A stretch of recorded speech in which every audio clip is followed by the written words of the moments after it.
Thank you, Mr. Chairman, and welcome, Chairman Bernanke. I am very pleased to be here today as the ranking member, and in the midst of the great optimism of monetary policy and how the economy is doing, I still have some concerns. And of course, one of my long-term goals has always been to emphasize maintaining the integrity of the monetary unit rather than looking superficially at some of our statistics. But I also share the concern of the chairman of the committee of our responsibilities for oversight and your interest as well, Chairman Bernanke, on having the transparency that I think we all desire. Transparency in monetary policy is a goal we should all support. I've often wondered why Congress has so willingly given up this prerogative over monetary policy. Congress, in essence, has ceded total control of the value of our money to a secretive central bank. Congress created the Federal Reserve, yet it had no constitutional authority to do so. We forget that those powers not explicitly granted to the Congress by the Constitution are inherently denied to the Congress, and thus the authority to establish a central bank was never given. Of course, Jefferson and Hamilton had that debate early on, and the debate seemingly was settled in 1913. But transparency and oversight are something else, and they're worth considering. Congress, although not by law, essentially has given up all its oversight responsibilities over the Fed. There are no true audits. Congress knows nothing of the conversations, the plans, and the action taken in concert with other central banks. We get less and less information regarding the money supply each year, especially now that we don't even have access to M3 statistics. The role the Fed plays in the President's secretive working group on financial markets goes essentially unnoticed by Congress. The Federal Reserve shows no willingness to inform Congress voluntarily about how often the working group meets, what action it takes that affects the financial markets, or why it takes these actions.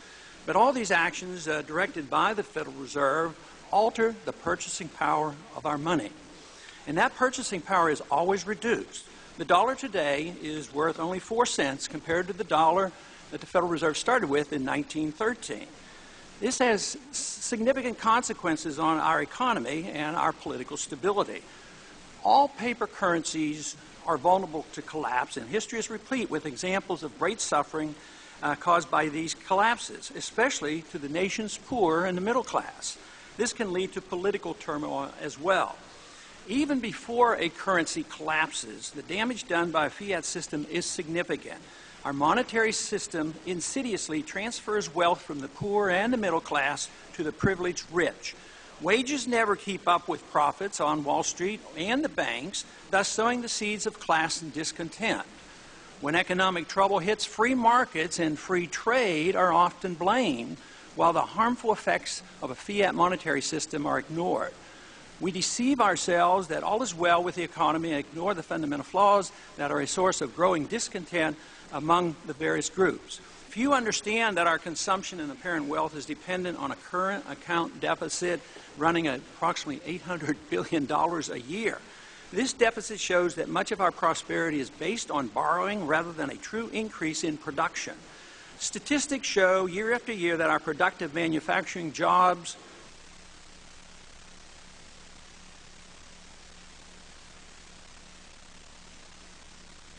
I think they finally cut me off. Is it on now? Okay. This phenomenon is not seen as a consequence of the international fiat monetary system where the United States government benefits as the issuer of the world reserve currency.